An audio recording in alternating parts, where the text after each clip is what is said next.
Erev Tov Chavrim, I'm Steve Ben-Nun. You're watching Israeli News Live. And guys, I was just wondering here as I'm recapping on the things that happened last night, and of course, some of the reports we're getting out today.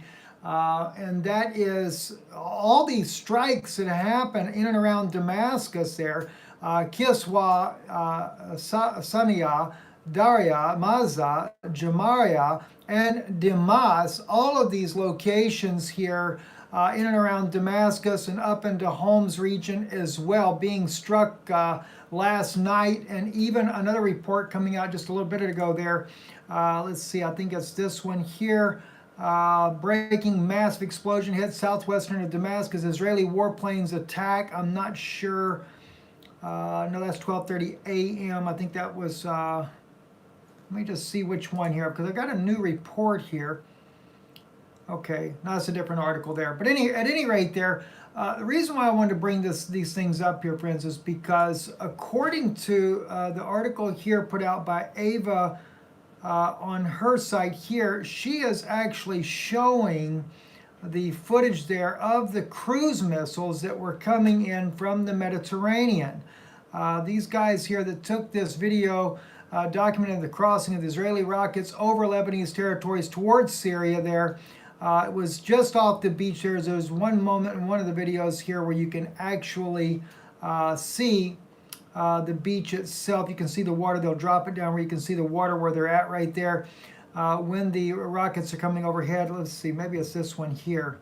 Yeah, here we go. You can see a little bit better in this image here. Here they go. There they are there. I don't know how well you can see this on your screen there, but these are cruise missiles coming over. Now, I titled the video, was it Israel or the U.S. that used the cruise missiles? Now, there's the beach right there. I don't know how well you guys can see that, but yeah, they are at the beach right there, and they are filming these cruise missiles coming over. So my question is, was it really Israel using the cruise missiles, or was it the U.S.?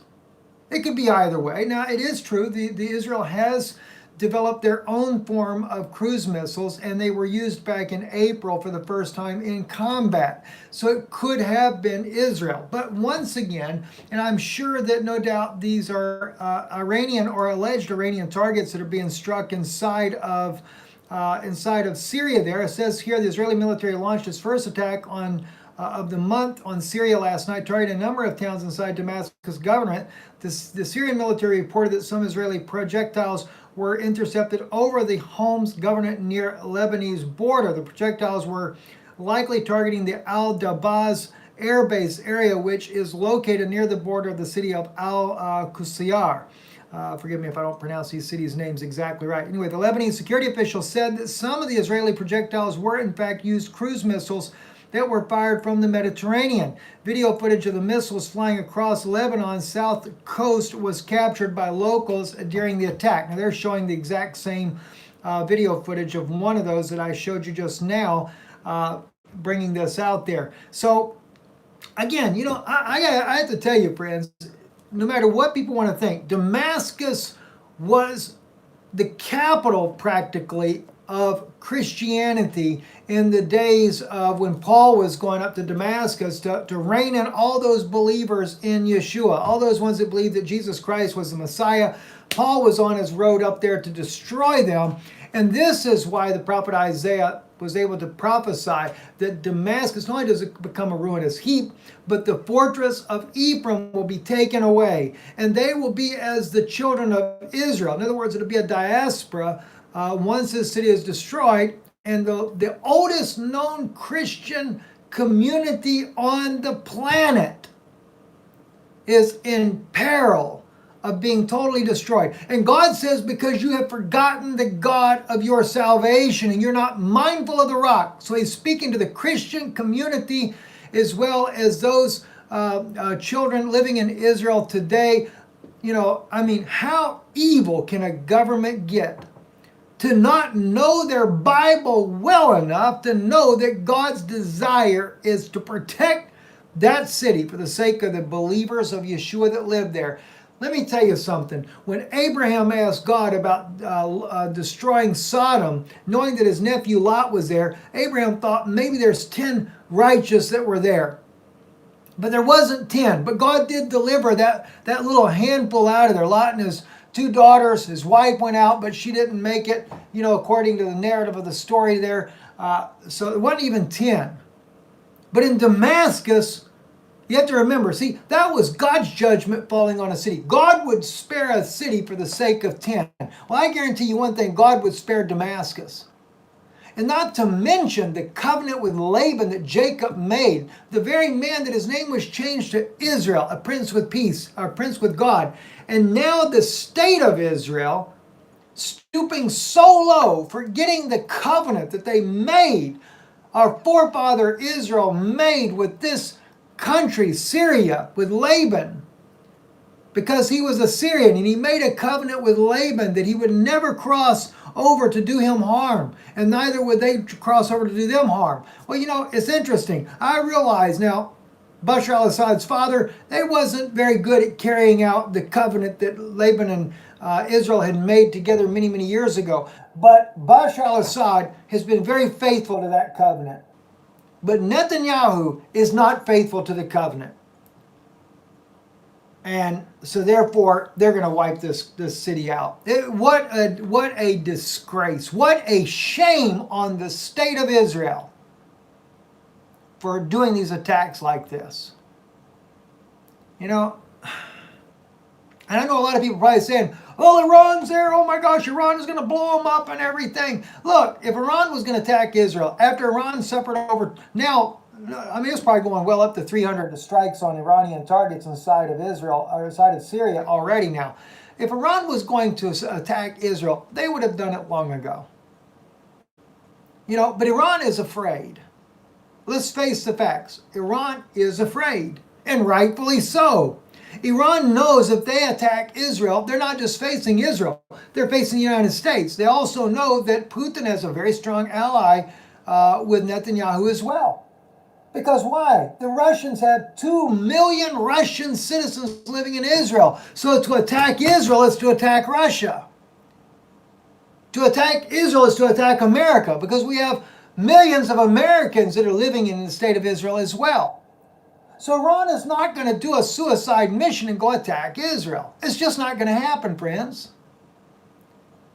But once we take the war to Iran's door, then Iran has nothing left to lose. That's when the missiles will fly towards us. Don't kid yourself. That's when things are going to happen. Because they're totally out of the options of being able to protect themselves any longer. They're totally out of anything. They're under the sanctions, just like Russia's under the sanctions. And yeah, there will be a lot of our brothers and sisters in Israel that'll die as a result. So why is Israel doing this in the first place? I really think they need a new leadership in the state of Israel. We need a leadership in the state of Israel that cares about humanity. And I don't know if there could ever be a trust regained with our neighbors like Syria. Isn't it funny? Think about it. Why do we have the relationship as Israelis? Why do they have a relationship with the Saudis? You don't want to talk about a terrorist nation. These people behead people. They don't care who it is. They're out there chopping heads off on a regular basis. And Al-Qaeda, I know they like to say that, Al-Qaeda on 9/11 took down the Twin Towers, but yet America and Israel support Al-Qaeda in a war over in Syria. Has anybody got any brains at all to wonder why in the world is that happening? Granted, we know it's an inside job. No kidding yourself. They wanted to make sure that America got in on the war on terror.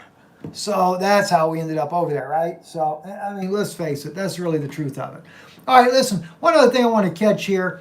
Saudi air defenses down Houthi aircraft attempting to cross the Yemeni border. Ooh, how dare the Yemenite people dare put an aircraft over into Saudi Arabia. Yeah, they are trying to make sure they kill everybody in Yemen.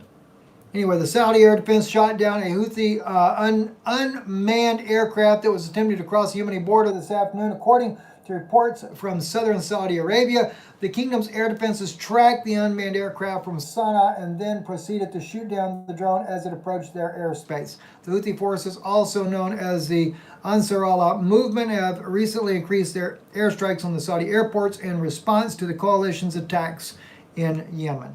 So, listen, like we always say, guys, Jesus said when they say, or no, I'm sorry, it was, I think it's, is it Paul? Maybe Paul or Jesus, whatever. Let's go back and look that up again. When they say peace and safety, no sudden destruction comes. By the way, that's not sudden destruction from other wars. That'll be the Almighty bringing judgment on this earth.